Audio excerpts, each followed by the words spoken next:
Hello, everyone, and welcome to the public space. Today we have an important episode, a special report. We will take the time that we need to take, but Frame Games here from Frame Games Radio has prepared a special report on demographics. And to remind people of how this platform works, the title and the thumbnail of this video are my choice. They are my choice in face of the facts that Frame Games will be bringing. In my view, what we are discussing today is a demonstration that white civilization is in the process of being completely replaced to a point where it will not be maintainable in its current state. What we see, in my view, is evidence that white populations will be replaced, that they will lose control on their democratic systems, to the point where these democratic systems will not, in my view, survive the events of replacement that we are about to discuss. What we are about to discuss, in my view, is not a reversible phenomenon. It is reversible locally if some group of white people get together and form a state and control its immigration. It may resist this kind of invasion. However, largely on the planet, the situation of white civilization is that they will be replaced, and this is not something that will change. The birth rates are too low. The population coming to replace us are in such good shape in terms of demographics and in terms of birth rate that within a few hundred years they will replace majorities in countries that used to be white. Frame Games, thank you for coming for this important special report. How are you doing today? Thank you for having me. I am doing great. I think that was a very good synopsis that you just covered there, and I'm looking forward to taking everyone tonight on a world tour of all of the major countries in Western civilization, and what's going to happen to them in this most critical of topics, and that is demographics. So I have three things that I want to stress tonight. Should I jump into them? Absolutely, but you told me that before we come with the black pill subjects, there are some good news that you brought, which seems so small in comparison to the bad news that we will be reviewing. But go ahead on this. You know what? That's so funny. I was going to start with the white pills of the day, which is my custom on my channel. Everyone in the chat, you can check me out on YouTube or on Twitter or on Gab, but. Yeah, it's just in light of the bigness of the topic, this just seems like such a drop in the pail. But I will start with them, which is that some good news this week. Oklahoma voter ID laws were upheld in appellate court. So this is something that's very important for stamping out fraud and preventing illegal voting. And since we're going to be talking about voting in demographic in representative democracies, this is a big win in a small pond. And the other one is that GOP turnout is way up. According to the most recent Tuesday primaries, there was a major trend reversal on Republican turnout enthusiasm, with GOP turnout being up 61% over 2014, up 43% in Ohio, and the GOP outperformed the Democrats in every single statewide race, basically up 48% in total over 2014 midterm elections. So whether or not this is a new trend of the Trump effect or sort of new dividing lines in the demographic voting patterns remains to be seen. So in my view, this regain on the GOP side is probably reactionary. It's probably a reaction to the current situation, both in terms of immigration and in terms of the domination of the left over American politics, which is not as total as in Canada or France, but which is progressing certainly enough to awaken a part of the population that wants to resist. Is that your view on the GOP turnout results? That is, and I would say what we're seeing right now is a coalescing of people around a Republican identity in a way that they have not before. And let me kind of go into what I mean by that. So there was a 9-point swing that was reported last week for millennial Democrats, moved 9 points over to Republicans in the past 2 years. So these are white Democrat males between 18 and 35, 9 points moved from Democrat to Republican during the Trump era. So this could be a dividing line, so sort of a new tectonic shift in the demographic voting patterns underneath us, where you really could be seeing a full-scale sort of sweep of middle-class whites abandoning all sort of hope and pretense for the economic wing of the Democratic Party. And if that happens, you really could see a major white pill that is a strong countervailing wind to what we'll be talking about tonight, which is an otherwise fairly black-pilling topic. But the fact that the times they are changing with young white liberals turning pro-Trump at the numbers that they are is certainly something to keep an eye on in a good way. Absolutely. And I would say America, to me, in the racial situation, has always been on the fence. And so I'm not so black-pilled about America as I am about Canada. It does seem that if you count Hispanic whites as non-whites, and if you consider that they will take the direction of other minorities, then the situation in the US is as dark as anywhere else. However, to me, America is somehow protected, at least from the Muslim invasion, and probably through self-selection. There's probably many Muslims who don't want to live in America, and for that, it has still afforded a protection that Sweden could not obtain, France could not obtain, and Canada could not obtain in the number of Muslim migrants that they take in. Yeah, well, it's very interesting that you mentioned the white versus non-Hispanic white split and some of the features that are unique to America, because there is a battle going on right now. Perhaps the biggest battle in American politics is over the Hispanic vote, and it's been going on now for about 30 years. And I can take you back to how that started. But I just sent you in the private chat here, in case you want to share it with the public chat, a leaked memo from Jennifer Palmieri, who was one of the top brass in Hillary Clinton's campaign.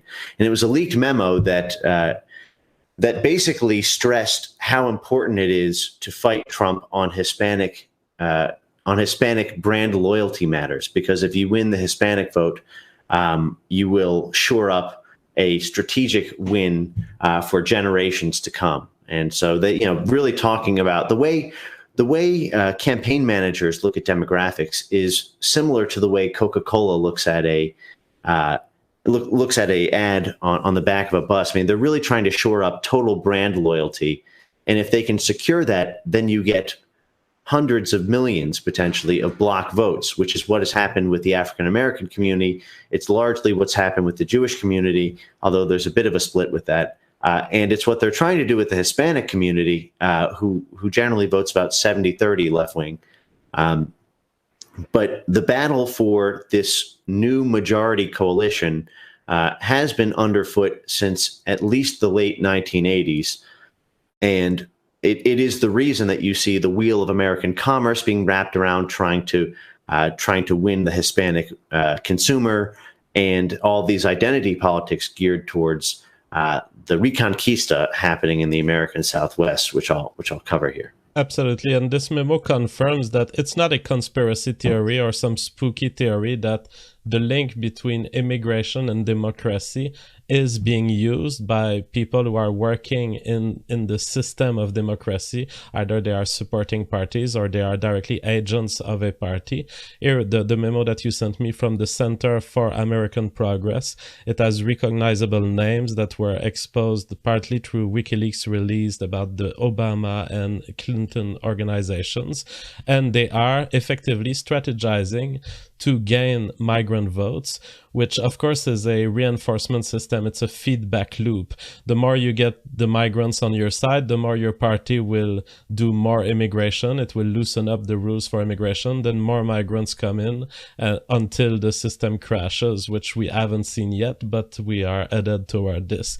But before we look at the American situation in particular, because we will look at every country of interest that we have data on, of course, a lot of this data is unavailable. There are countries that are literally making it a law that you cannot track people by race. And so for these countries, the situation is probably at least as worse as the other, or even worse, but it's hidden. However, can you give us a big picture of what we're going to discuss today?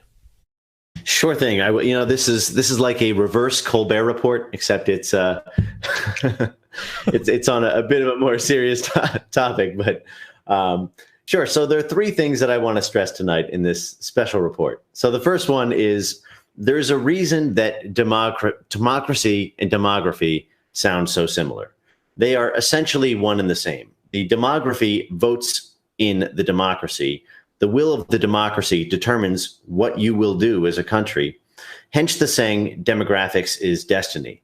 So I'm just going to set the stage for another minute here, and then I'll dive into this on a country-by-country basis.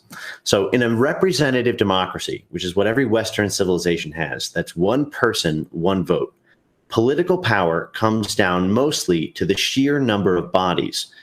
This is why the Jewish state of Israel fights so hard to keep an ethnic Jewish majority over Arabs in Israel, prioritizing Jewish female birth rates and encouraging Jews in the diaspora to make aliyah and migrate to Israel. As a Jew, I will tell you that is a big part of our culture is next year in Jerusalem. And I'll return to that another time. The second point is that what you are about to hear is forbidden knowledge. JF just touched on this a bit, but you have to understand that as with the science of intelligence, the science of demography is a mostly forbidden field. That is, to be a demographer is to live in constant fear of what you might find. So as an example of this, there's a September 2000 Guardian article entitled, UK whites will be minority by 2100. And you can just Google that if you want. UK whites will be minority by 2100. And in this article from 2000, it's greatly accelerated since then. But there's a direct quote I'm going to read you to drive this point home. Here he says, the analysis of the figures in this article showed that if the population of ethnic minorities grows at 4% a year, whites will become a minority before 2100. And then the article says, the demographer who made this calculation wishes to remain anonymous for fears of accusation of racism. So merely reporting on this is probably a hate crime in many jurisdictions. It's certainly outlawed in many of them that I'll go over. It's outlawed in France, Germany, Sweden. I'm not sure about Italy, but all of these have strictly forbid the measurement of race from a government level, from a demography level, from a city planning perspective. You are simply not allowed to know facts related to race. And once you understand... And Americans don't know that because you have polls in America. You go to the clinic and you click white or black or Hispanic. In France, these papers are illegal. You cannot ask someone their race. And in fact, some media personality, Eric Zemmour, he was just on a TV show, and people were contesting the idea of race, and he just said, well, he said to a black woman on a TV stage, well, it's evident to me that you are black and I am white. And he got sued for just saying this. This is considered not only racist in France, it is considered illegal. And so the level of talking about race that we can afford on this channel is a rarity in Western civilization. In most European countries, it could not be done either for social taboo reasons or, in the worst case, criminal law. Yeah. So, I mean, this is why we really are the Galileos of our era here, JF. I mean, I don't want to overstate the case, but this is akin to being a cognitive neuroscience and being unable to report on the brain. Being a demographer and being unable to report on demography is a betrayal of science, and it's for strictly political ends. And maybe we can get into what those are exactly in the dialogue ahead, but let me just do a quick summary overview of some of the countries I'll be talking about. And I want the people who are listening to this to kind of imagine that you're 18 and you'll die at the age of 100, and it's 2018. So in 82 years, it will be 2100 on the day you die. Now, so all these things I'm going to be talking about in this dialogue here, you will watch happen over the course of your lifetime, and your grandchildren will be newborn babies coming into this world. Okay, so here is a short list of major Western nations and the year in which they will turn majority non-white. That is, civilizations built by indigenous Europeans who will no longer have Europeans as the identity of their nation. In America, it will happen sometime between 2040 and 2060. In the UK, it will happen in about 2070. In France, it will happen between 2050 and 2080. In Germany, it will happen between 2080 and 2100. In Italy, it'll happen in 2080. In Sweden, it'll happen between 2080 and 2090. And in Canada, it will happen in about 2106. So these are all calculations that I've compiled based on a large swath of well-sourced data. And I sent JF a long list of references with links for all of these, which include moderate estimations, aggressive estimations, and ideal estimations. And I've chosen, for the most part, the moderately aggressive timelines because there's so much censorship in this space that you have to assume not the worst necessarily, but you can't assume a wash. That is, Absolutely. You have to assume it's slightly. I've not consulted your particular links yet, but I will say that I've done my own calculations on these for many months now, and this is absolutely reasonable calculations. We're talking about non-majorities in most Western countries. By the time we pass to 2100, the year 2100, most European countries will not be majority white. Right. Yeah, and what I find particular, before we get into the specifics, when you're listening to this tonight, guys, think about the rest of your life. Think about the years you have ahead of you, your working years, your family years, your golden years. And remember that many of these dominoes will fall. Most of them will fall. If you're about 30 right now, they're going to start falling when you're about 70, 75. And those will be your golden years, and you will watch every single Western civilization lose its people who, I think, 40,000 years, somewhere between 40,000 and 200,000 years had relatively stable ethnic majorities in the places that they settled. And you're about to watch in your own lifetime this all come apart in your own eyes. So it's really something that when you take in the bigness of what we're about to cover, it truly is life-changing. No matter what you may have thought about the issues of the alt-right or nationalist right, for me, I consider myself part of the heart-right. I do believe in radical love and inclusion, but I also believe that diversity politics is for everyone or for no one, and that means it also has to include people from indigenous European heritage. So anyway, I want to just frame it like that before we get into the specifics.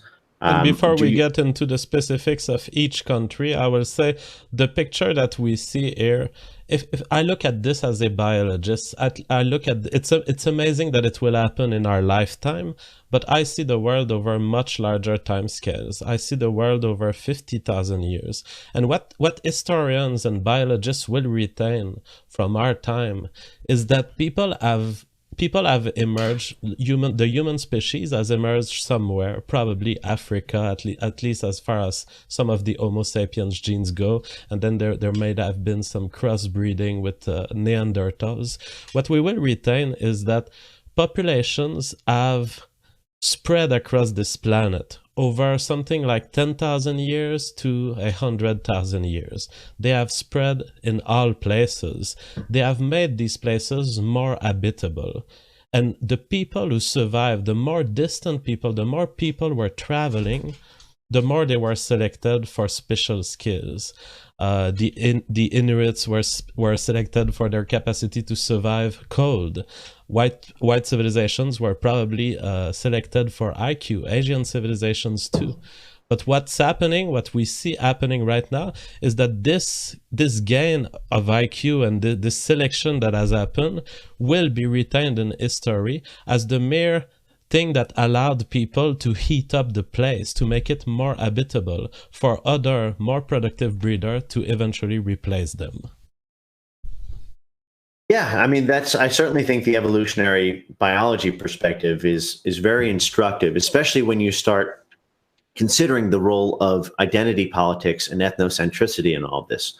For example, the white European population has been subjected to about 100 years of constant propaganda to what Stephen Steinleicht calls in his article, The Jewish Stake in America's Changing Demographics, to widen their circle of community. That is, that's what many in the Jewish community consider their moral duty, is to educate the white population into having a wider sense of community. But this wider sense of community is not shared by the mostly North African, Middle Eastern, and other populations that are growing exponentially in Europe, and the Mexican populations that will become at the end of your lifetime, as you watch this, and we'll cover this, the number one most populous ethnic group in America in the year 2100, and well before that, is Mexican. And then after that, it will be Black. After that, it will be Germanic, and after that, it will be Anglo. But that will be the plurality demographic, and the question of whether or not those groups similarly widen their ethnocentric lens is one. The future is unwritten on that, but there are many factors tending to indicate that such groups may not have the same predilections as Europeans do, whose high trust societies may end up being the poison, a certain kind of a poison. Absolutely. Now let's look at the specific data on the US. And before we do that, I'll review a few super chats. There are some questions that we will have answers for your questions, guys. First, thank you for those who subscribed as sponsors. It's a new option on my channel, $4.99 a month, and you support an ongoing stream of creation for you guys. There's already many sponsors who have registered. Thank you so much. Mask Wolf, thank for your donation. Enq Hang says, hi Jeff, I'm supporting your channel by watching through Brave browser. Don't forget to register your YouTube on Brave. I wasn't aware. I will do it. Benny says, press 1 to put... Oh, no, I will not read this one. First name, last name says, how will the outcome of the political shrimping scandal affect white civilization? He's a troll. I'm not reading these super chats anymore. Be more innovative in your trolling. Burger Fan, $2, says, Frame Game is a fantastic speaker. Do more with him. Good Time says, what's up with the Norwegian trashing? Denmark, go home. You are drunk. First last name says, shrimp in important regions will go extinct by 2023.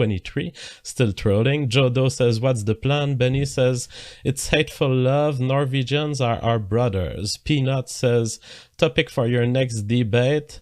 Are Jews, do they have a more higher IQ than whites? Yeah, it's a good debate subject. Sean Taylor says, what year are we talking for when about 50% of the population is non-white under the age of 30?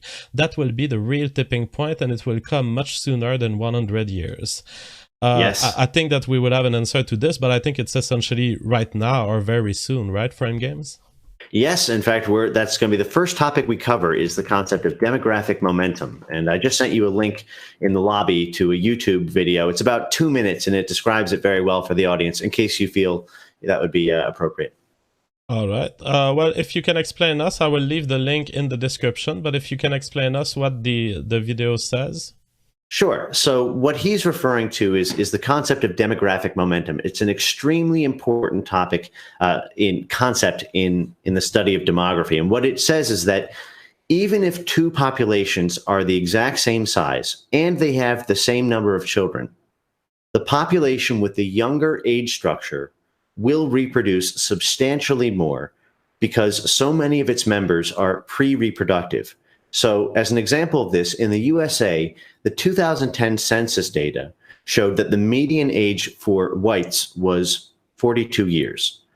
For Hispanics, it was 27.3.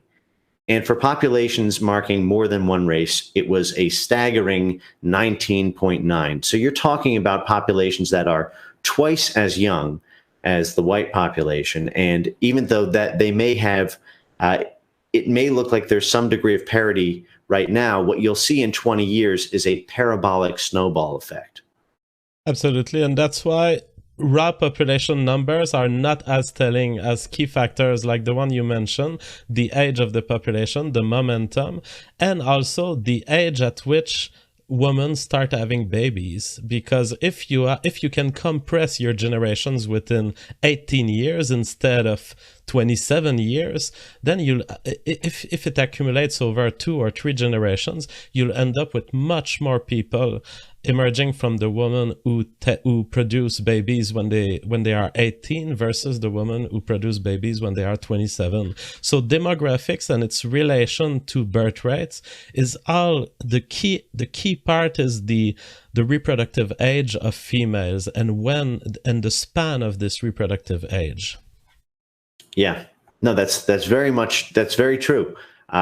And that's in fact exacerbated by a number of other factors that we'll go over. So now that we're situated in America and we're going to do our world tour here, we're going to do a little bit of a deep dive into what's going on in America right now. What's going to change? How is it going to change? When is it going to change? And where will it change? So as I mentioned, it's really Mexico. It really, really is. That is by far and away the largest source of demographic displacement. And the current timeline, according to current trends, white people will become an official minority, or more accurately, a plurality, between the year 2040 and 2050 in America. Now, that's on a nationwide basis. Now, many in the chat have heard this. It's been trumpeted for about 15 years. This is not a new fact, although it is scrupulously hidden from those who would seek to use it to mobilize some way to stop it. I can get into efforts along that, which are often humorous. But I'm going to start our journey in the state of Texas. So Texas has a sort of unique place in American lore as being the most American state of all. The Dallas Cowboys are America's team. We've had many presidents, including the Bushes, from Texas. It is the Don't Mess with Texas state. It is the state of the Alamo, which I visited as a kid, which is the heroic stand of European America against an invasive Mexican army. And what's really instructive about the Battle of Alamo is that it was very few against very many. It was about, I don't know, maybe about 100 troops or less stationed up in one little fort up against hundreds and thousands of troops. And they held the fort for long enough for reinforcements to come and defend America. So I think that that's a very apt analogy for where we are right now. There are some outcards in the deck that I do see, but I want to make sure everyone knows realistically where we are before we talk about the outcards. You have to know that the deck is quite stacked. So here's what's going to happen in Texas. Texas will become a blue state in 2024 or shortly thereafter. Now, that's probably one of the most horrifying things you'll hear tonight to people who are in America and who are alt-light. People who are maybe libertarian, they just watch the stream for the lulz. Texas will turn blue in 2024 because of the following statistic. Texas led the nation in child population growth. There were 979,000 young people added to the state of Texas this past year. 931,000 of them were Hispanic. That's 95% of all young people who came to Texas were Hispanic. So 95% of a million in a single year. So keep that in mind.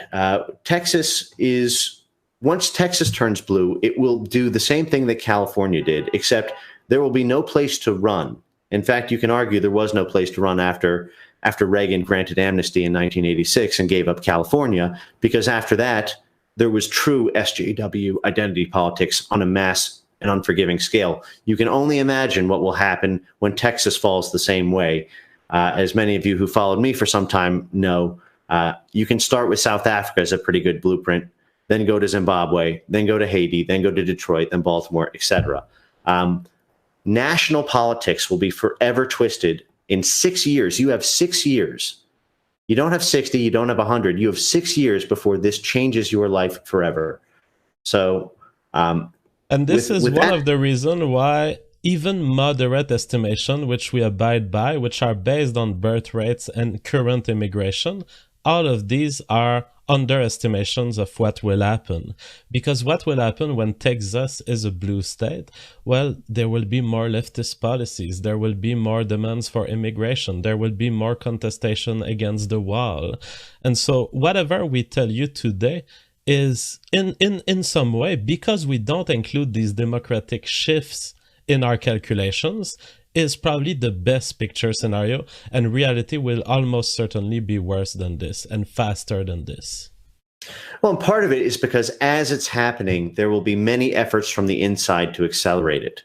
That is, it is a binding issue that Hispanics will tend to support measures that promote the welfare of Hispanics, including the maintaining of DACA, the forbidding of the wall from being built, and numerous others. Although there are tectonic shifts that we'll get into there. But the main thing is it's very much like when you're forced because of a class action lawsuit. For those who don't know, I have an attorney background. When you are subject to a civil rights class action lawsuit because of some racial discrimination or hostile work environment case, and there's hundreds of millions of dollars at stake because of the treble damages that are empowered under U.S. law.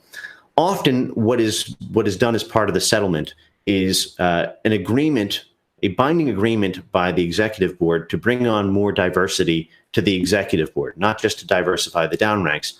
And then, I've charted this with many companies. What usually ends up happening is the moment you have diversity on your executive board, the first thing the diversity lobbies for on your executive board is more diversity and more diversity. And then there is this phenomenon of convergence that Vox Day talks about, where it starts to look like the purpose of the company is not to sell widgets, but to promote social justice. And if it just so happens to promote widgets along the way, then that's great. And this is usually the social justice death spiral of many mid-tier companies. But with that detour, I'm going to fast forward in the U.S. to so you have the overview. Whites will become a minority in 2040 and between 2040 and 2050. Although you will probably not hear the media report it as the word minority, they'll use the word plurality to make it seem that whites are not being so badly disempowered. Plurality means the largest minority group with no clear winner. That is, if there are 3 people up for an election and one person gets 40% of the vote and the other 2 people get 30% of the vote, the 40% winner is said to win by plurality, not by majority. And this often has many interesting ramifications to it, because often a majority is needed for various legislative changes to be pushed through. It's often, in corporate bylaws, there's often a very big difference between a plurality and a majority. But the simple answer to it is that a majority gives you a clear mandate, and a plurality gives you kind of a best among others. So one gives you a clear identity. The others, you have many balkanized identities clamoring for each other, with one just kind of emerging out of the pack. So it's a way to remove identity altogether from the face of the nation, which we saw again with that ACLU baby case, where when the ACLU tweeted a picture of a white blonde baby waving an American flag, and then was met with a torrent of SJW social media mob telling them that it was racist to say that a white blonde baby would be the face of the nation in the future. The ACLU, the American Civil Liberties Union, the foremost defender of free speech in our country on a legal basis, they took down their own tweet and apologized, groveled, and said, "Thank you for calling us out." This is what happens when you lose your face. But you can bet that other groups will want their face on the postcard, because after all, you do need a face on the postcard, whatever that face is. So in the Absolutely, year and 20, this phenomenon, although Canada is not in the racial situation of the US, this phenomenon is present ideologically in Canada. Everyone likes diversities. Diversities is actively promoted by state propaganda to children and to adults through media that are controlled by the state, because diversity has been introduced at the level I would compare it. Diversity is in our constitution in the same way the First Amendment is important to Americans. And so in Canada, the speech for diversity is systematically favored. Essentially, if you can find that you're anything else than a white heterosexual man, you can get those points of diversity and you can get positive coverage, including in private media corporations and in the state-controlled corporations. Right, and we will get to Canada. JF, you're not as safe as you might think. Oh, I don't think I'm safe, but I know that the threat of Canada is a totally different type of immigration than the US. It is not Hispanics, it is not blacks who are just within the country. It is immigration from Middle East, Indian from India, and so it's a very different situation. North Africa also, and French Arabs in general for Quebec. This is a very different situation, but I know that it's just as dark, I would say. Okay, well, we'll get to Canada next. I will wrap up the U.S. now and just say, remember, the year is 2100. You've lived a long life, guys. You have kids, you have grandkids. And the year is now 2100. Whites are now between 30 and 40% of the U.S. population, probably closer to 30 because of some funny business we'll get into in terms of how these Census Bureau data is actually collected. But you will live in a world in which whites will be 30% of America. Hispanics will also be about 30% of America. African Americans will be between 15 and 20% of America, and Asians, which includes Middle Eastern and North African, will be about 5 to 10%. So you may be able to send your kids to private school now, but imagine a world where it is 30% white, and not just that, you have social norms and legal doctrines that mandate proportional representation, meaning no matter how good you are, 7 out of those 10 slots are going to have to go to non-whites in everything, in education, in jobs, in promotion, last to get hired, first to get fired, in positions of government, all the way on down the line. And we'll talk about different decision trees along this. But you may think of America as a white country. On the day you die, it will be 30% white. So I just want to drive that home so you really understand it. Again, the most popular ethnicities will be Mexican, Black, then German, and Anglo. And now maybe just a few other data points, and then we'll move on to Canada. So you understand just how pervasive a problem this is. This is, and JF said this in his intro, 46 of the 50 states in America registered declines in their white child populations from 2000 to 2010, the last data that was collected, the last census. Meanwhile, Hispanic youth populations grew in all 50 states, including the District of Columbia, and in every single large metropolitan area except one city, and that's LA. And that's just because people in LA moved out of the greater LA district because of expenses. But they are, they're... it's a very mobile city. It's people going there and then leaving. So it's more a mirror of who has access to lots of money and who has access to moving a lot for their job, particularly. So 50 out of 50 Hispanic growth skyrocketed, and 46 out of 50 white populations actually declined. Not even at maintenance level. So we'll return to the big picture after we get through the tour of the countries. So Canada, we'll move on to Canada now. Canada is a country that has been historically almost exclusively white. It has a current population of about 36 million. So that's about a tenth of the size of the US. And in the year 2100, it's estimated to have about 55 million, between 55 and 100 million. And the reason I bring this up is because there's a big debate right now among the dominant SJW orthodoxy in Canada about whether to target 50 million or 100 million for 2100 as part of the population management regime. And the reason is in order to push through this basically political power and eternal, racial communism agenda, there is this economic excuse that is used that if you bring in third world labor, that it will increase GDP.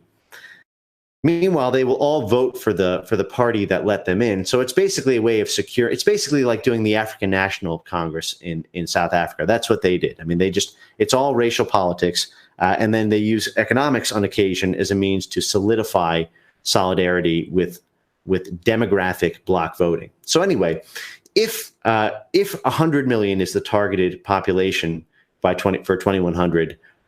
This will be extremely accelerated because those 100 million will be coming from refugees, mostly from Africa and from the Middle East. And when we get to what Steve Sailer calls the most important graph in the world, that is the total explosion in African population boom in the next 80 years, the fact that they will want to go somewhere in a mobile world with multicultural regimes in Europe, America, Canada, and to some extent Australia, which we'll get to later in the list, you'll see that the floodgates are very much likely to open to everyone, literally everyone, especially in Africa.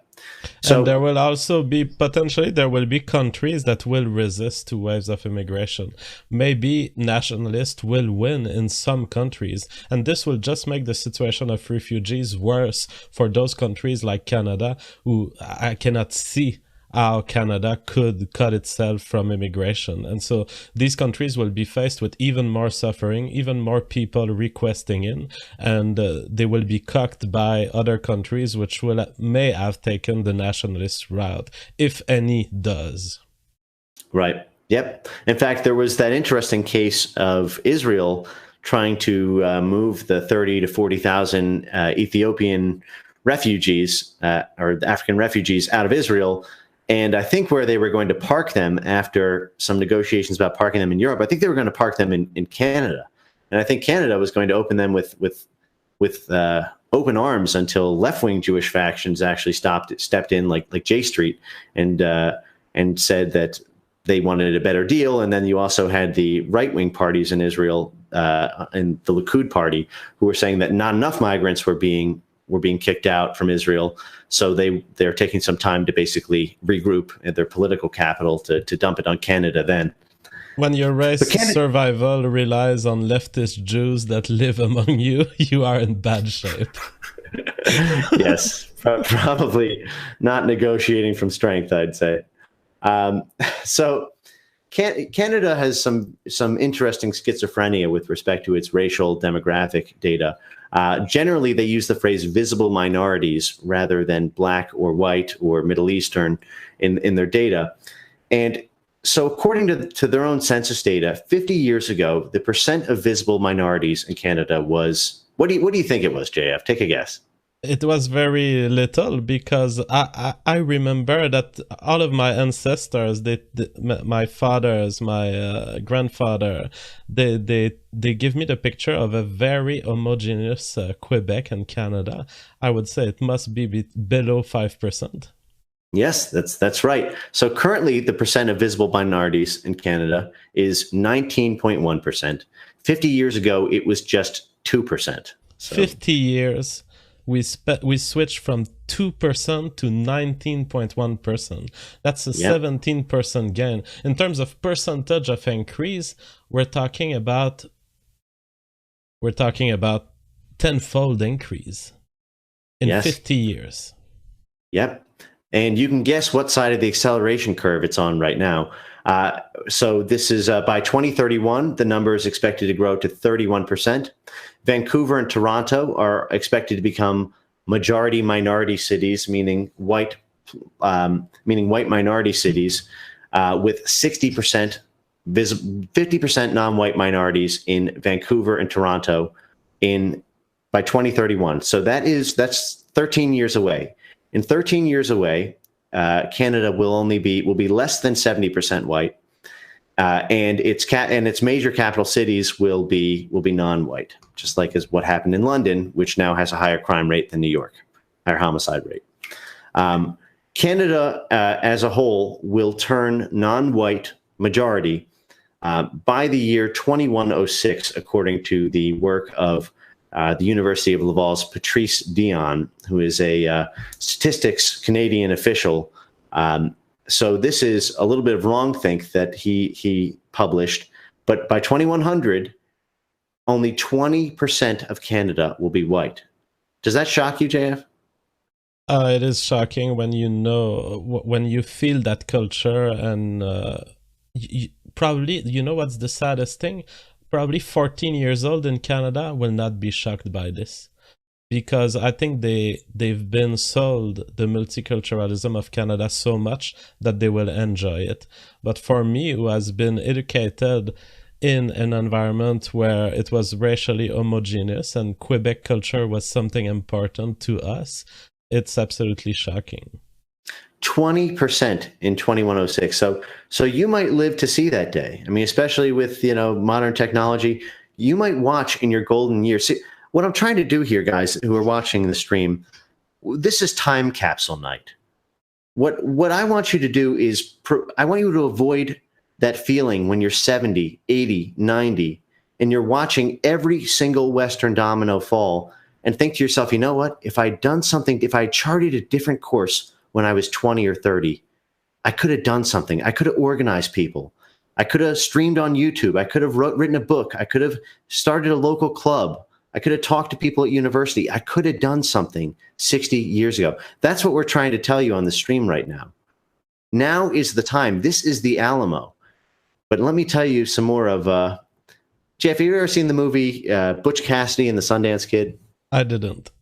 It's a classic Western where you know what, you're doing these great movie reviews now. I would highly encourage you to check out this movie. It's classic American cinema, and it's these two cowboys who are ruffians. One of them is the best shot in the West. The other one is sort of the smartest crook in the West. They get chased all over the country by the smartest law officials in the world, and they end up having to move to Bolivia. And they're robbing trains, they're robbing banks. They think they finally escaped the law, until finally, at the last scene in the movie, they're holed up in an Alamo, basically.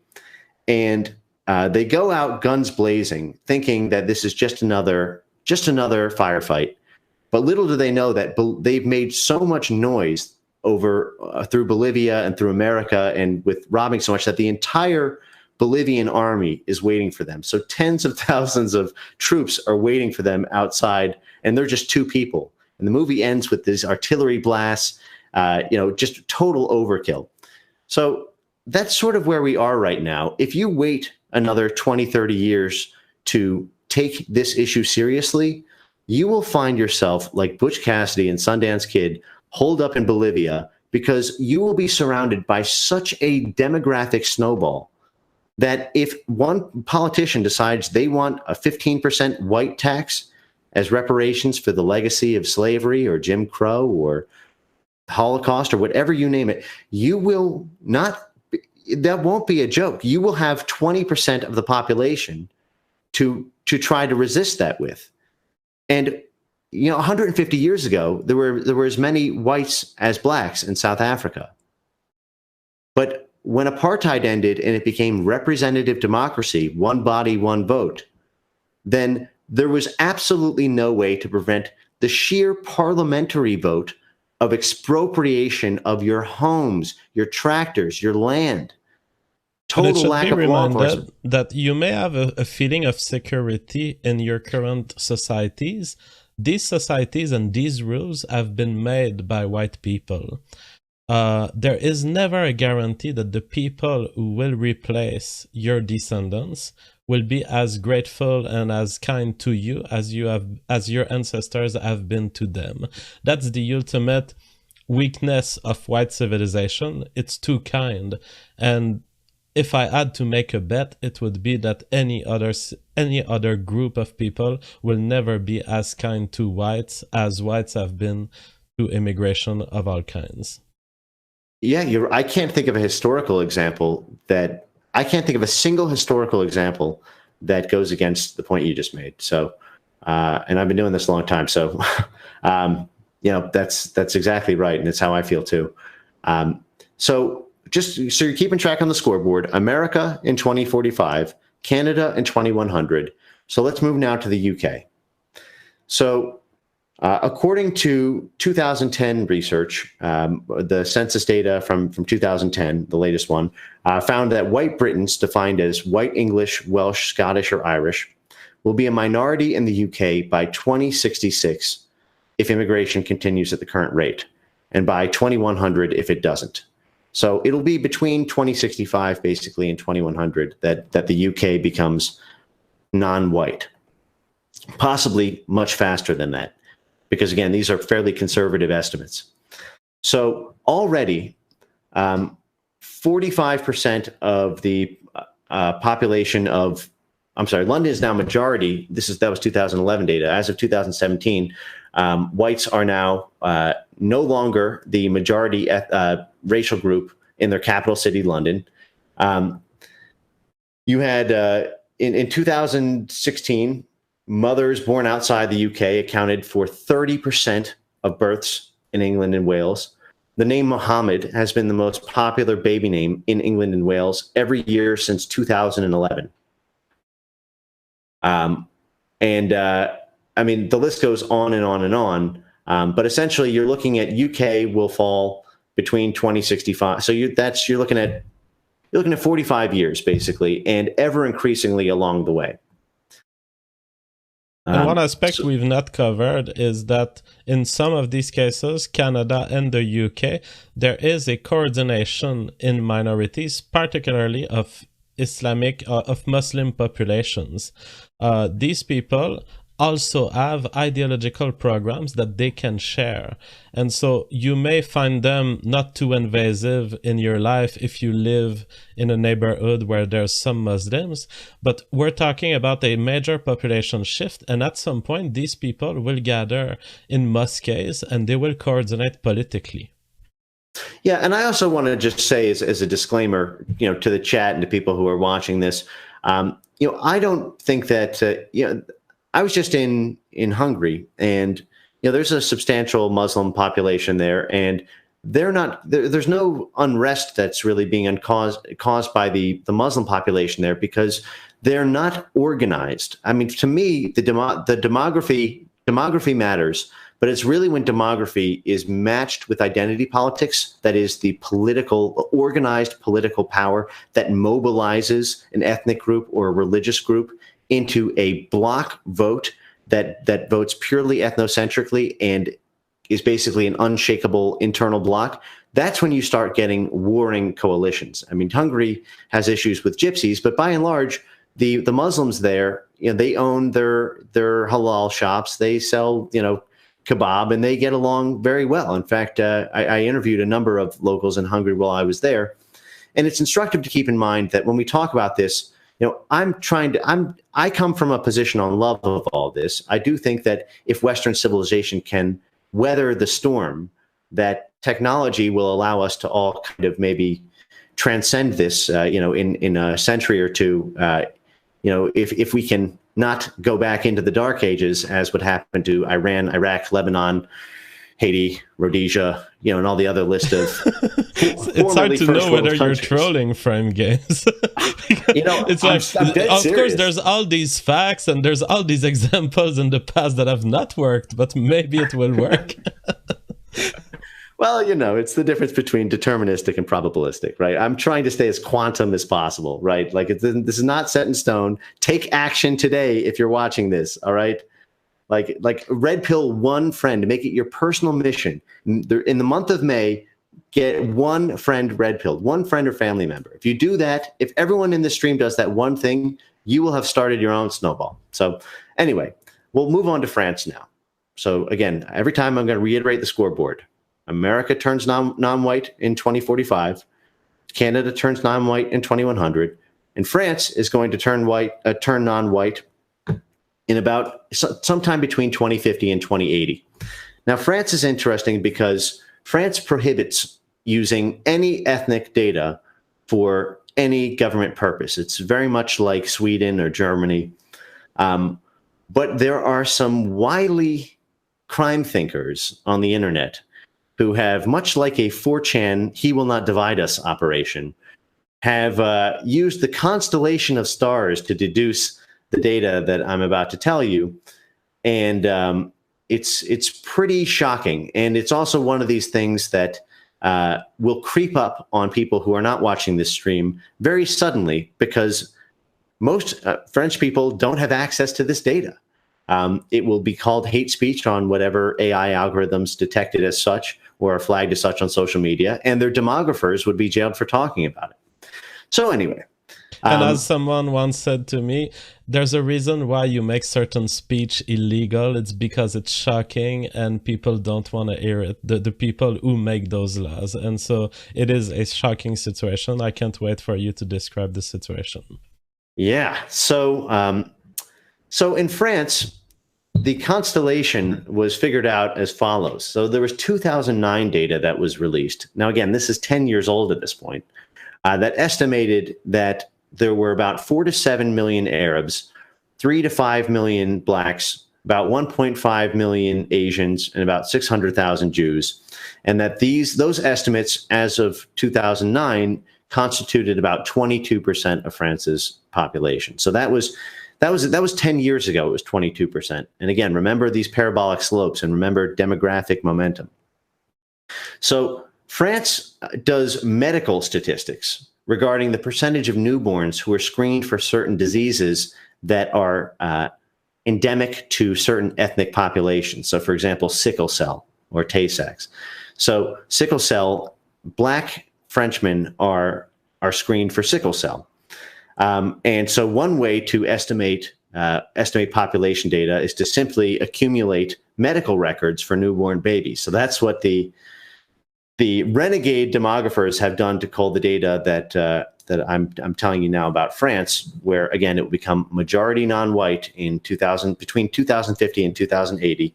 So again, if you're 30 years old watching this, in sometime between your 60s and your 80s, France will become non-white unless you do something. All right. Anyway, so these figures put white newborns in, as of 2012, at 34.44% of the population. 6 years. So that is that's pretty massive. The France had a very, very serious female fertility problem that has mercifully come back up in recent years. They're now sitting at about 1.9. So replacement is 2.1. So white people are still dying year over year in France, but they're dying less frequently than they were, less aggressively than they were as of a couple years ago, when they were down to about 1.4. It was some crazy number. So I could go on with more and more statistics, but let me just do an overview of all the countries so that we have time for it all. So keep that in mind, between 2050 and 2080. So Germany also forbids the collection of racial statistics. This extends to schools, universities, jobs, and the like.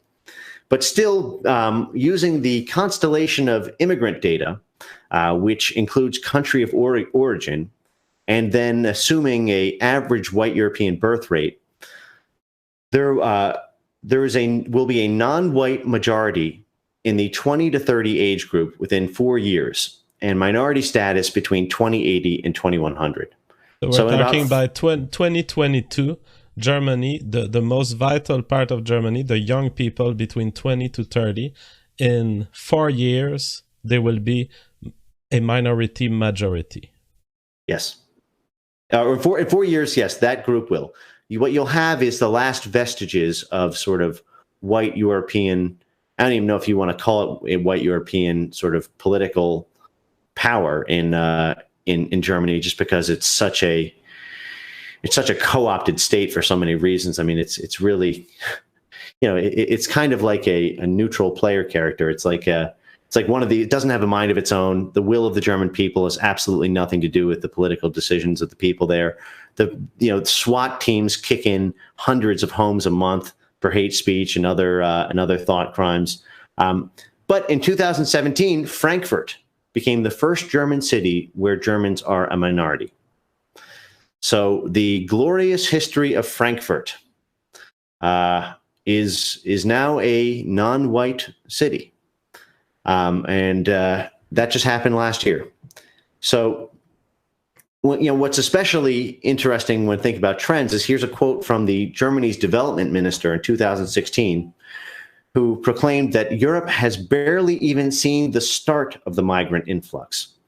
He said only 10% of Syrian and Iraqi migrants have reached Europe so far, and another 8 to 10 million are on the way. So again, he said this only a year and a half ago, with even more to come from Africa. Here's his quote: "The biggest movements are ahead. Africa's population will double in the coming decades, and we will need to make room for them." He said that the digital age we live in will make more people than ever know about the prosperity of Western nations, thus making it more likely and more possible for them to try to travel here. And when we get into the Africa population boom, you'll see just how dramatic that is. Now, for those who don't know, there's a fascinating piece of geopolitical history here, which is that Gaddafi, whose regime in Libya was overthrown in 2011 for reasons I don't think anybody even remembers anymore. Gaddafi was the bottleneck. He was the choke point between Africa and Europe. In fact, many times he threatened Italy, France, he threatened Berlusconi and several other world leaders that if they ever took him down, that he would flood Europe with black people. Yeah. Now, again, So you can actually just Google this and you'll see these headlines. I mean, they're in all, these are in major newspapers that's reported. Not that I give any credit to major newspapers, but it is, it's cartoonishly real. It's so real that it's the kind of thing that you instinctively don't believe, because if only part of it was true, you'd have to contemplate the ramifications of that and reconsider everything you were told. So it's just easier not to think that Gaddafi literally said that he would flood the country with Africans in 2011 if he went down. Then he was deliberately taken down by Germany, by the UK, by France, by America. I mean, these were joint leads. I mean, there were a few other nations in there, from what I recall. And lo and behold, what happened right after that? The African migrant crisis. So talk about We've essentially the opened the corridor to our own invasion. That's exactly right. Gaddafi actually greatly modernized Libya before he was taken down. I mean, if you understood that there's so many levels of tragedy and deception and genocide, and that if you only knew 30% of it, it would be enough for you to try to spend the next month red pilling all of your friends. I mean, this is critical red alert territory we're in. So I'm going to move on with the countries now, unless you want to chime in with anything, Jeff. No, let's move on to Sweden, which I believe is the foremost applier of these systematic invasion through immigration laws. It is one of the most at-risk country. In fact, at-risk is not the word at this point. It is one of the countries that will certainly fall to its own immigration policies. Yes, that is true. I will sort of couch that by saying that I was interested in compiling this data, that in terms of Sweden becoming a non-white country, it's actually substantially farther away than other countries. Sweden's problems are mostly political, and they're mostly political and future demographic. They're actually not in the red territory right now from a purely demographic perspective, which was something that actually surprised me a little bit. But you would imagine that.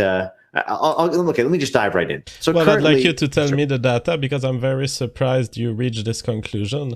I will note that Sweden, the data is not high quality there, but we do have good data for the Muslim part of the population, and it's one of the fastest growing Muslim populations in all of Western civilization. Right. No, that is true.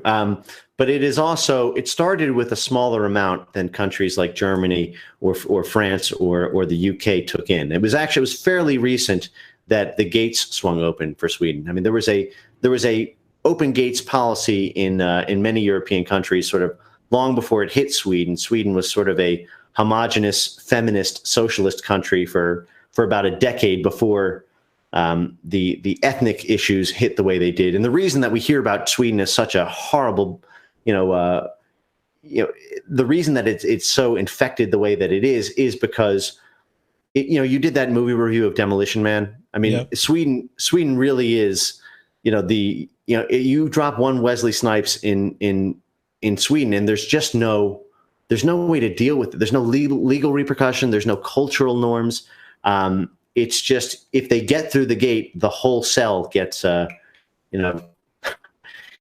one single strand of DNA can change the whole cell, the way the whole cell operates. So anyway, Sweden is currently, by the way, when I make these analogies, I say this with love in my heart. I want to disarm identity politics altogether, and I want all people to be able to have pride in who they are. That's the reason that I say these things. It's out of political necessity, and I want to make sure that it's clear that I'm saying this out of love, but also out of urgency, deep urgency. So anyway, Sweden is currently about 8% Muslim, and in the year 2050, it will be about 20% Muslim.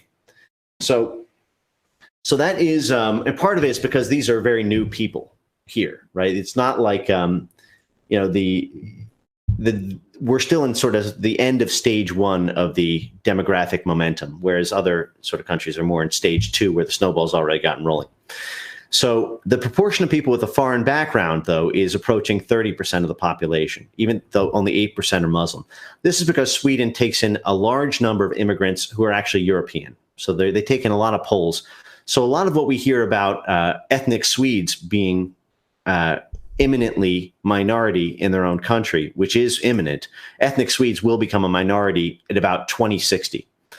It's just that many of those who will be replacing ethnic Swedes will actually be Polish people. They'll be basically, a lot of Eastern Europeans go to Sweden for the same economic reasons that Africans and Middle Easterners do. But what's interesting is that the number of ethnic Swedes has been decreasing by, since 2000. It's decreased by more than 100,000, while the number of people with foreign backgrounds has increased by well more than 1 million. So there's a negative birth rate. Meanwhile, you have more and more immigration and no defenses to setting up these, Malmo, Sharia states, and then, applying demographic pressure politically and culturally. But according to this, in about 2060, ethnic Swedes will be a minority, and sometime between 2080 and 2100, Swedes are targeted to become a minority, although that may stretch into the early 2100s, depending on just how aggressive they continue to be. Right. So now Italy, I'll make it short and sweet from here. Italy has been pounded, right? Because they were you don't hear about Italy much, but Italy is a great nation. That is where Rome is. It's where Sicily is. It's where Venice. A lot of great civilizations started in Italy. Italy will be a minority white population by 2080, and minority Italian well before that, at around 2050. So here you have, before the year 2100, that is, all of you in the chat will live to see this with your own eyes. You will watch Italy, France, Sweden, the UK, Germany, Canada, and the US all turn non-white before your very eyes, year by year. So start telling people, share this video with a normie. Share JF's channel. I mean, this is an opportunity now. Okay, so I'm going to talk about a few other tail nations. Do you mind? Do we have time, JF? No, how are we doing? Let's go. One thing I noticed, because we've been around Europe, do you think that being part of the European Union has significantly weakened these countries, as opposed to more northern countries, or countries who didn't join the EU or are just at the border? Oh, absolutely. And because here's why. When you have a United Nations, when you have an EU, and I say United Nations in the sort of global sense of it, that is a centralized decision maker, a globalist decision maker, then what you have are, nobody is invested in the soil. right? So there's that saying, Blut und Bolt, right? Blood and soil, which, is a phrase with its own sort of baggage for whatever reasons, but I still think it's a useful phrase to keep in mind because it gets to the primal essence of the human connection to the land. And what happens is if you are Poland and you are being governed by Brussels, Brussels doesn't have a connection to the land. So it doesn't matter to Brussels whether the Polish people live there or whether the Cossacks live there or whether the Armenians, like none of that. So what you do is the presence of the EU is an inherently anti-nationalistic force. And so it prevents the mobilization of people along the lines of their blood and soil. And not only that, it subjects, you really get a bunch of international power players. That's when you get the international banks. That's when you get the international embassies. That's when you get all the Fortune 500 companies, all signing joint pacts that they won't do business with people who don't play ball. And it's something that you brought up earlier when you were talking about how Canada might be bombarded if certain nations wise up, become right-wing nationalist, and don't accept migrants. So an instructive case study there is Poland and Hungary. So there's a saying in Hungary that Hungary and Poland, two good friends.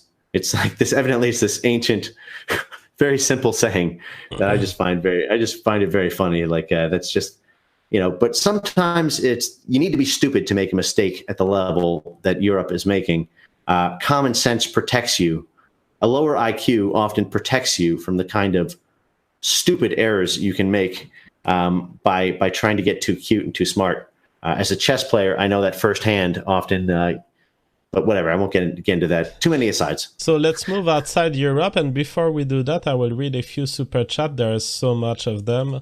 I'll try to go through them as fast as possible. There's lots of sponsors who are subscribing to the new sponsor program. Thank you so much for the support. DWarBucks, $20 US says, good stuff as always, JF. The state of demographics may be uncomfortable to some, but it is a reality that must be acknowledged to have an honest conversation about the future. Also sub to Frame Game. He is good shit.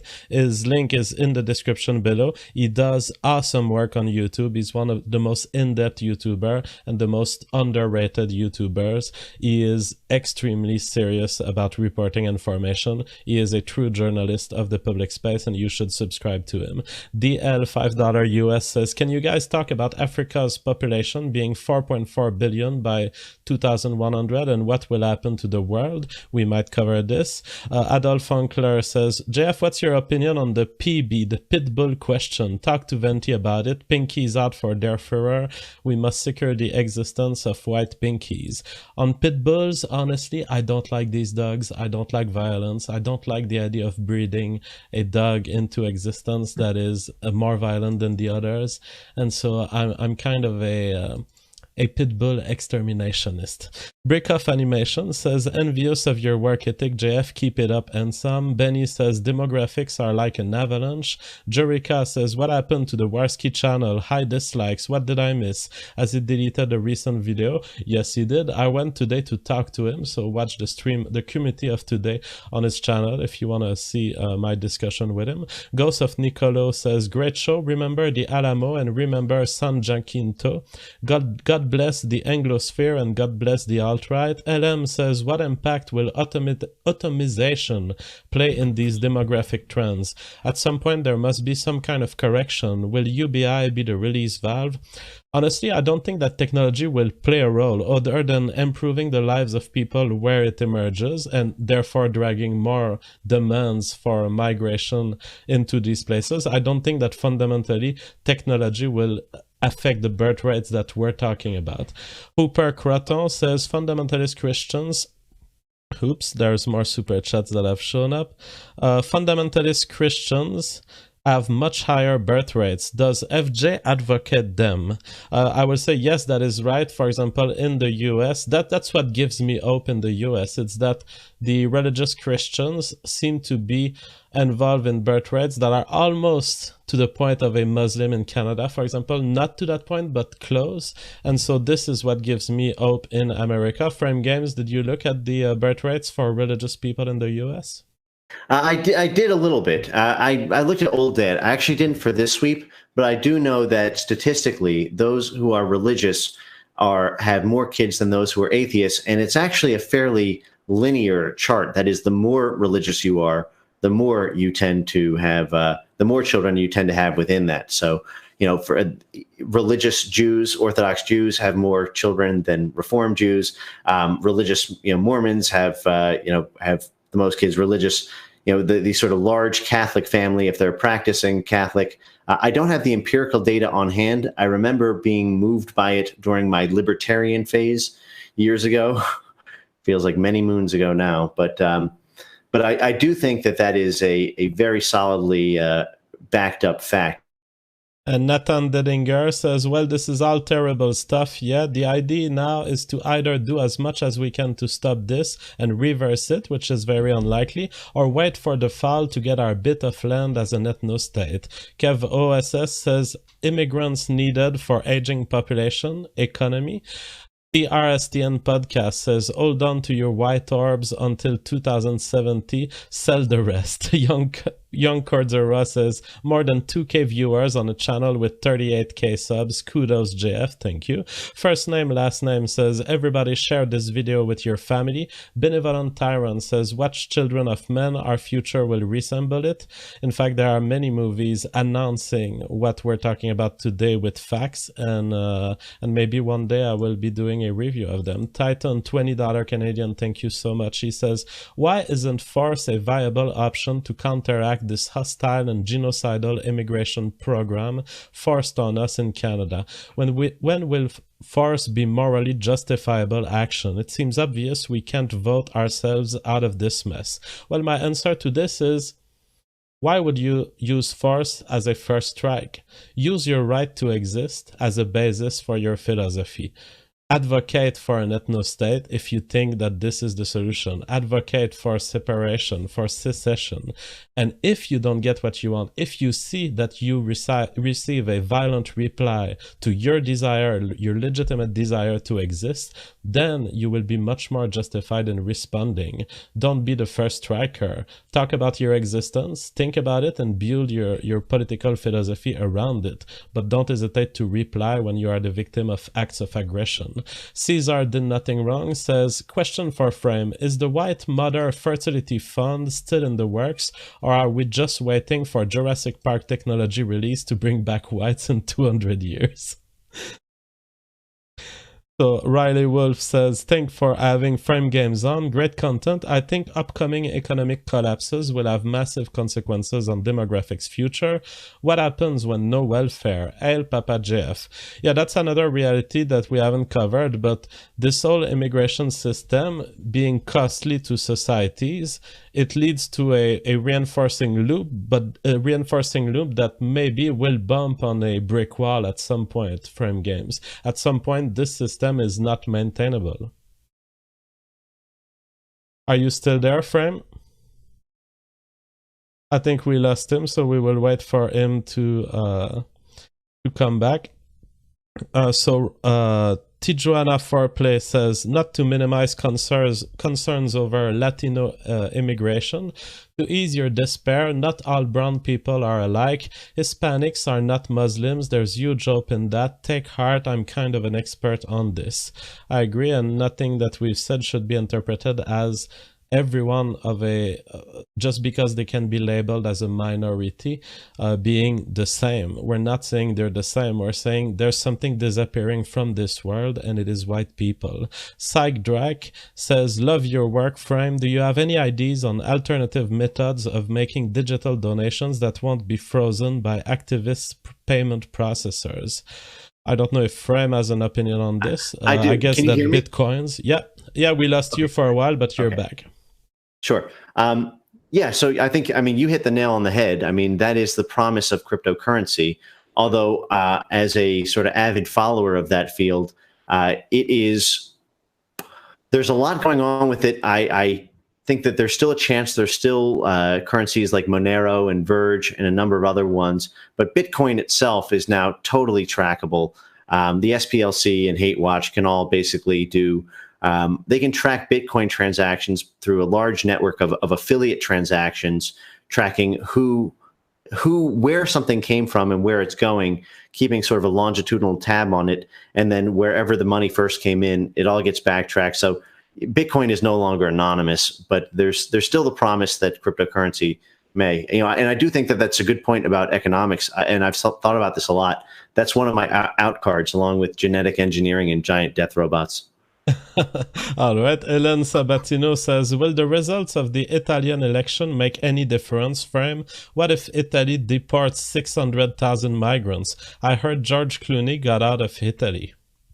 Yeah, they may. I mean, this is the thing, right? We are right now at the stage right before it becomes critical. If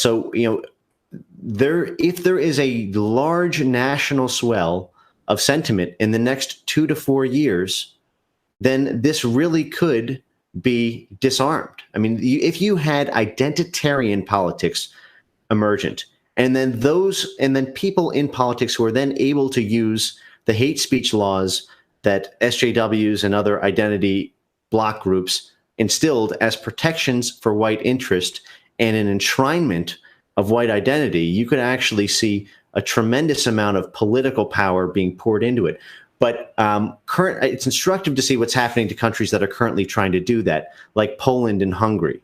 So, right, JF, you mentioned earlier that these countries might turn nationalistic, and then refugees will have to go places elsewhere, like Canada. Well, what's happened is Poland and Hungary have refused to take in any migrants, and they've just been sanctioned, or at least sanctions have been approved to be placed on Poland and Hungary, basically trying to scram it down their throat. But they've been threatening those sanctions now for the better part of a year.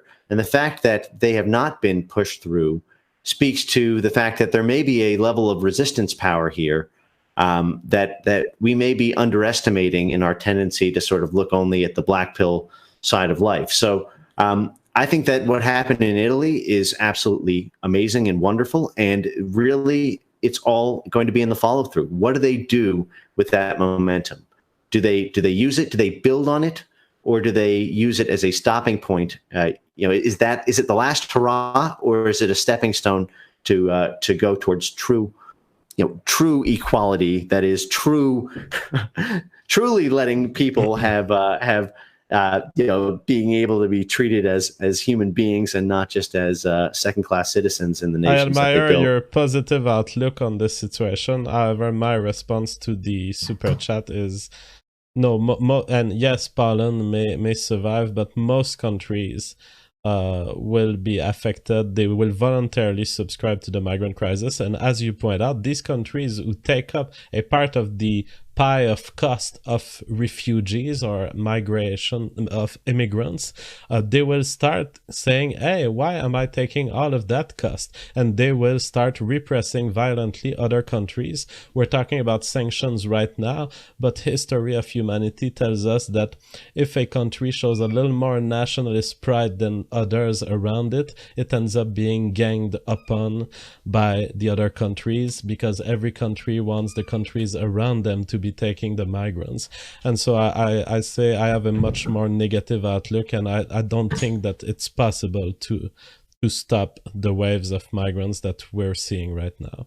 Problematic Bob says, your estimates for the countries in the most advanced condition are probably too optimistic. We are aware of that. At a certain point, mass immigration for native whites could become the dominant factor. That's true. We've not covered that, but there may be white flight from countries. But that will happen at a state of desperation that it's almost not worth talking about it, because at the end at that point it will be really over, when people who are born in a country and who feel that it is their country will just give up everything and start elsewhere. Did you have any comments on the possibility of white immigration, Frame Games? Yeah, well, I think that by the time it gets there, and when are you talking about sort of white emigration, as in like white flight on a national scale, like the people? Yeah, people saying Canada is not white anymore, I'm going to Sweden, for example. Right. It's probably not going to be Sweden, but Poland maybe. Well, it's funny you say that, because one of the next countries on the list is Australia, and Australia is often detested by its own left-wing newspapers as being the stereotypical safe haven white migration country. It's where white people go to migrate when they and it's, I actually didn't know this about Australia until I started the research for this about a week and a half ago on this particular thread.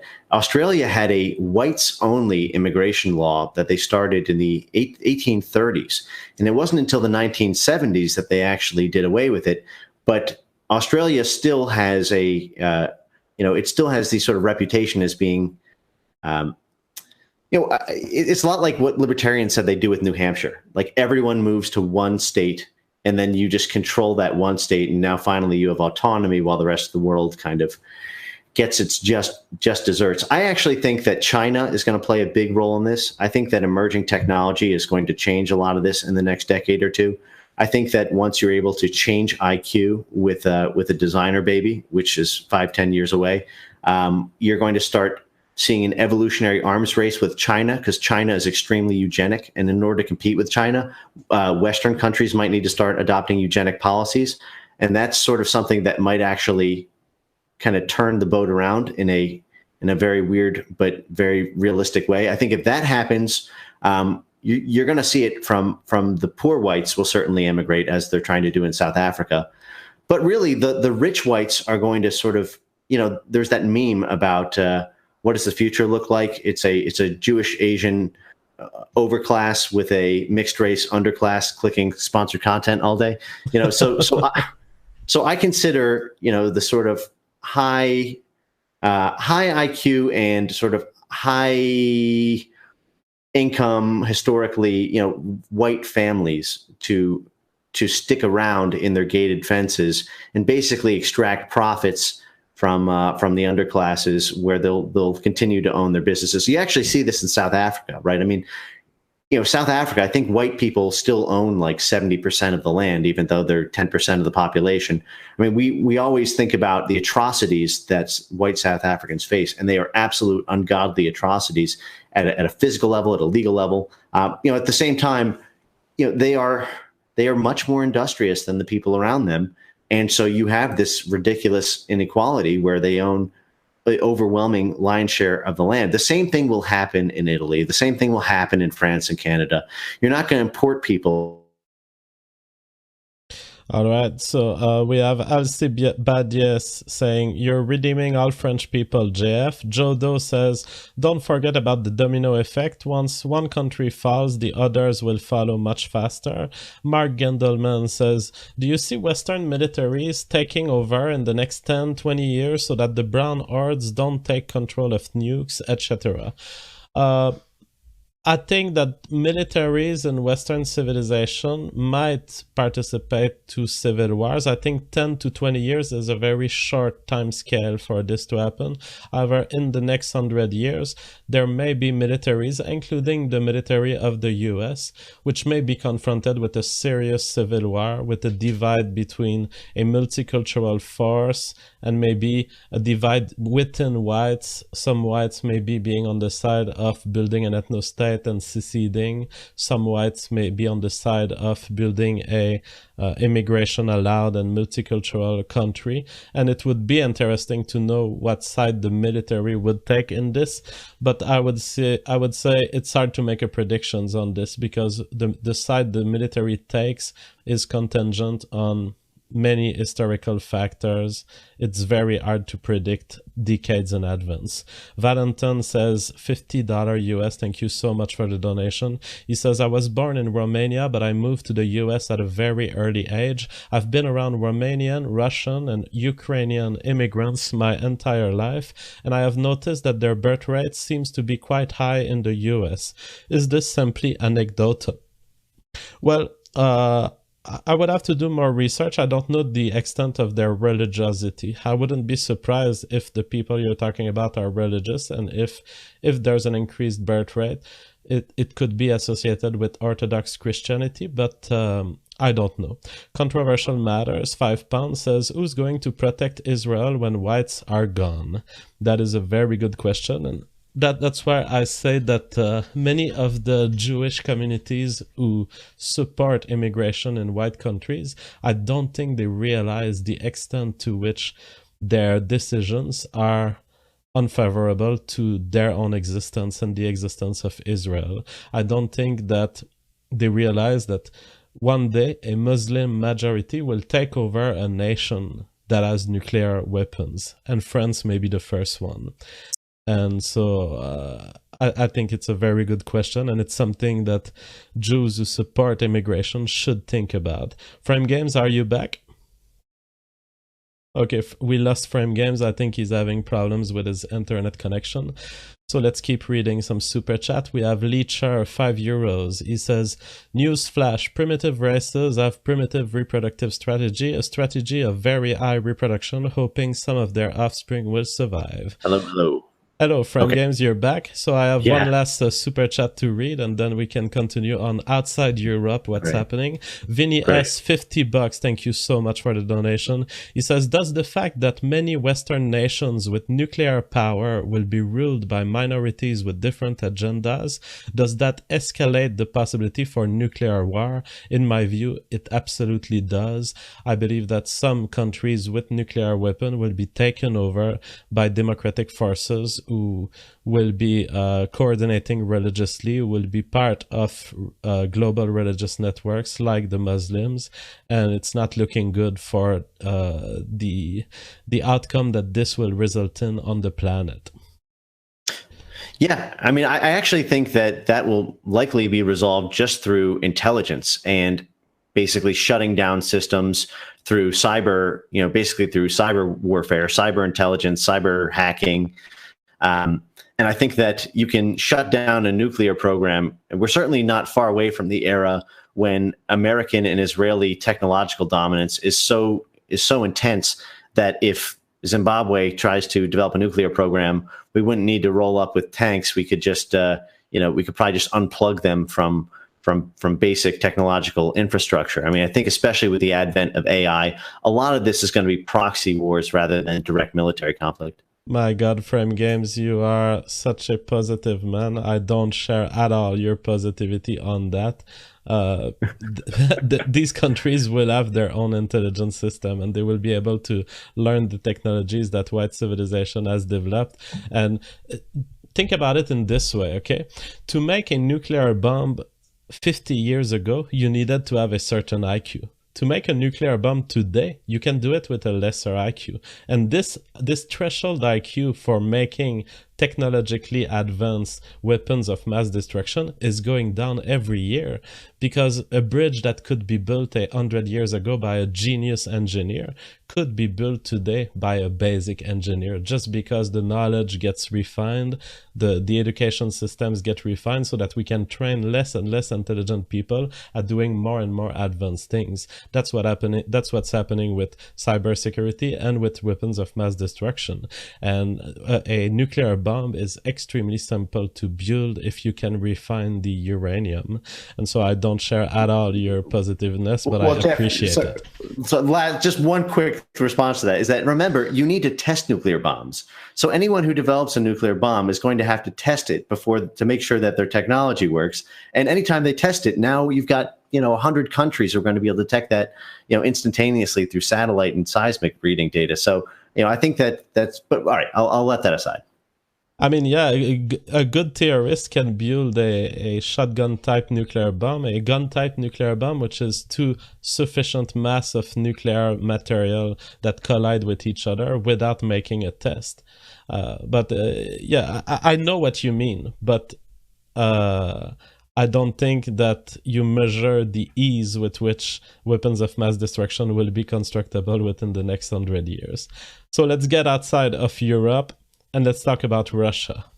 All right. So Russia is an interesting case because a lot of people see Russia as being sort of a solid block white country. And I think that's probably explains some of the affinity for Russia within some factions of nationalist movements. But the fact is, Russia has a very serious ethnic conflict issue with respect to their Muslim population.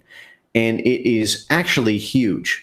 much more than I think anyone would have suspected, without knowing the specific facts. So in 2006, this is 12 years ago, Muslims were estimated to make up a majority of Russia's conscript army. That is their sort of militarily conscripted army, their low ranks.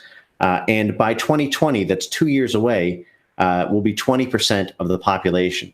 And more than 50% of the population by mid-century, unless there is successful programs by the sort of Putin-Russia apparatus to increase Russian women fertility rates. So this has been a big program that Putin has been touting. Lots of benefits that you get for having children in Russia now, for having a family, and it's actually had a fair amount of success. I think Russia was down to like 1.3, totally below the 2.1 replacement. But now I think they're back up at like 1.8. They're climbing back up, and this has been a highly publicized thing that Putin has done. They have national fertility days now. It's a big thing now to try to increase the white female birth rate, in part because these Muslims in Russia, they have 4 or 5 kids. I mean, they have a tremendous amount of so just sheerly on the force of the fact that they're reproducing quicker. And even though it wasn't all migration, a lot of it was started on the outskirts, started in Ukraine, started in sort of not Russia proper. They're now a large part of Russian society. But fortunately, Russia is buffered by having sort of declared themselves a Orthodox Christian state. This is the same thing that Viktor Orban did in Hungary. It's a way, by declaring your national identity, you prevent the co-opting of political forces. So while there's a big threat to Russia, that in 2100 it will be majority non-white, I think that probably they just won't be able to amass the political power to really hit the accelerator on that. And I suspect that the Orthodox Catholics in Russia will have a lot more resistance to the Muslims there than the British do to Muslims in London. Yeah, I have no doubt. But there is a big problem in Russia. It's estimated that over the last 15 years, millions of Russian women have been ensnared in the Arab slave trade, sold as slaves, mainly to Muslim and Asian countries, but also to Israel. This was a big sort of black mark on Israel's international reputation when this came out, I think in the 1950s, that there was a lot of sort of white slave trade running through some of the new settlers to Israel. But yeah, Russia is taking, unlike these other countries, even though it looks demographically bad for Russia, they are taking proactive measures. They are monitoring and measuring it. But it is nothing. If nothing is done, it will become Muslim. So, all right. So then we'll go to Australia, and then maybe we'll wrap up the tour here. So, So Australia, I mentioned earlier, has this interesting history of being very explicitly white only, and they also are adamantly anti-refugee. So they have this famous policy that they actually got in some trouble for in international newspapers, that if people from Africa tried to take boats into Australia, that Australia would shoot them, right there in the water. There was someone in the cabinet in Australia said that. But that does typify sort of the attitude there. But Australia has 2 sort of demographic threats. One is the Aboriginal peoples of Australia, but the bigger one is actually Asia. There is a lot of Asian immigration into Australia since Australia got rid of its white priority immigration system in the 1970s. And it's actually huge now. Australia is now becoming more Asian than European. More than half of its residents, 50.7, have parents who were not born in Australia. That is, they don't have 2 Australian-born parents. More than a quarter of kids are born overseas, and for the first time in Australian history, the majority of people born abroad are going to be from Asia within 3 years, instead not Europe. So, again, they're sort of at stage 1 of this, not where Sweden is, but sort of in the pre-Sweden stage. And from what I hear about people in Australia, they have been politically disempowered to they can't pull a Russia and start shoring themselves up, a Russia or a Poland or a Hungary. So I do fear for Australia, and I do think that by 2100 you could be looking at a minority white Australia. Certainly, New Zealand is under that threat. All right. So then And I now guess the last there- one. Sorry. Yeah, just there are Africa. countries like Poland and Hungary, which we've talked about, and it's the general wisdom that they will remain white, but that's if the countries around them don't put so much pressure on them that they end up abdicating to the multicultural tendencies of the rest of Western civilization, right?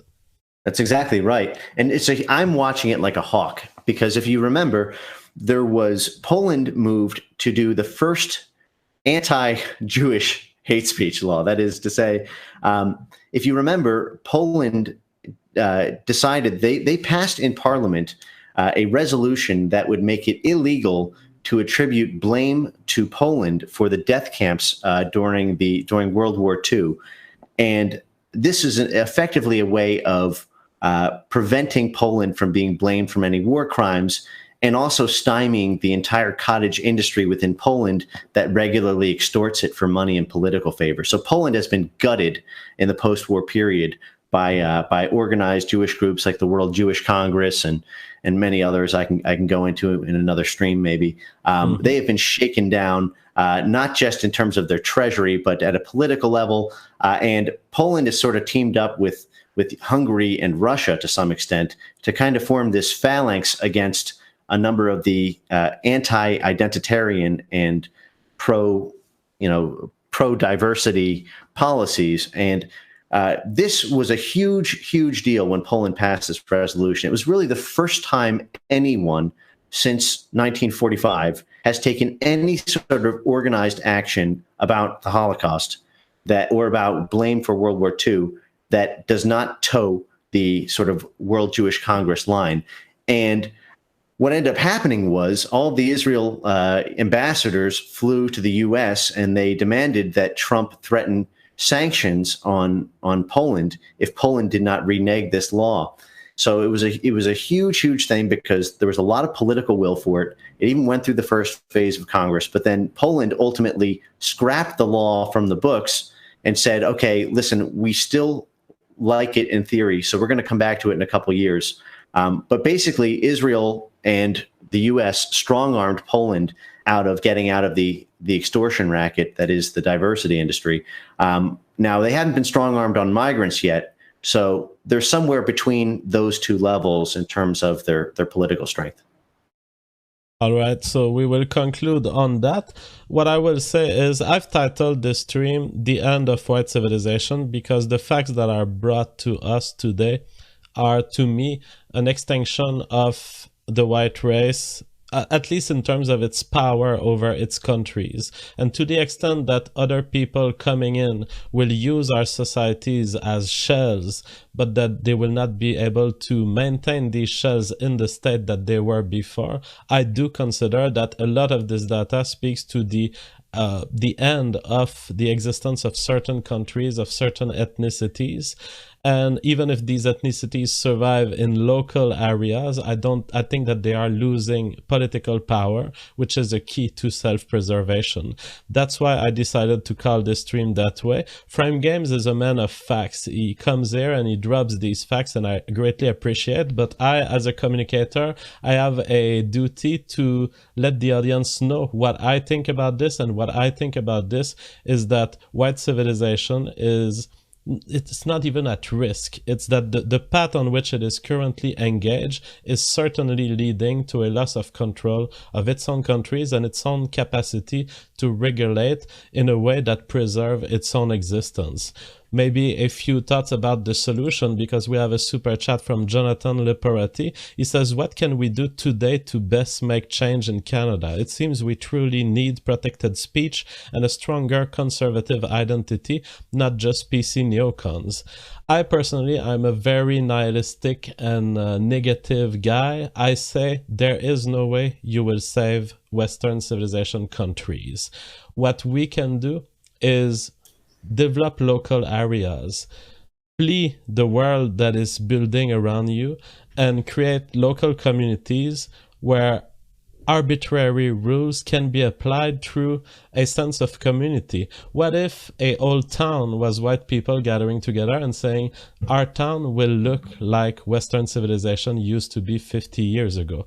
What if all the policemen applying the law in an area of the country would refuse to apply hate speech laws? I think that segregation, balkanization is the only hope to preserve white civilization in any capacity. Frame Games, what are your concluding thoughts on what we've discussed tonight? Well, I want to thank you so much for having me. Always a real pleasure to trade ideas with you. I like that we have certain areas of disagreement, even if only in a sort of good cop, bad cop way. I think it's very fun to bat these ideas around with you. I think you're doing God's work here with what you've developed. I think it's incredibly unique, and I hope that everyone learned from this. I think what would be maybe a good future conversation would be to really understand the specific mechanisms, like who all is behind this. I mean, I mentioned organizations like the World Jewish Congress and a few others that kind of exert this international influence. I think it would be useful to have a skeleton sketch of all these organizations, and I've chronicled them, pretty much writ large. So I'd love to have a future stream on that topic. But, absolutely, I'm very interested in this. I've been doing a lot of research on the extent of the power of organizations like those of George Soros over American politics. And I think that together we could draw a general sketch around the world of to what extent these billionaire power influence the course of things and the way our lawmakers are adopting strategies and adopting various laws. I'm very interested in doing this, maybe next week, maybe in 2 weeks, but let's talk about it. Great. Just one final word is that I think that JF and I just did a highly shareable stream. So I would really encourage everyone who watched this, if you got something out of it, if you're entertained or educated, please share it on your social media accounts. I think that if more people knew this, then maybe it could change the world. But okay, thanks again, JF, and thanks again, chat. I'll talk to you soon. Thank you for this great report. You are really an impressive man of facts, and you report with a quality that I've never seen on the internet. Thank you for being here. Thanks to our crowd, and go subscribe to Frame Games. He does work like this on his channel every week. There's new stuff coming up. He's a great man of YouTube. Go follow him and have a great day. All right. Good night, guys.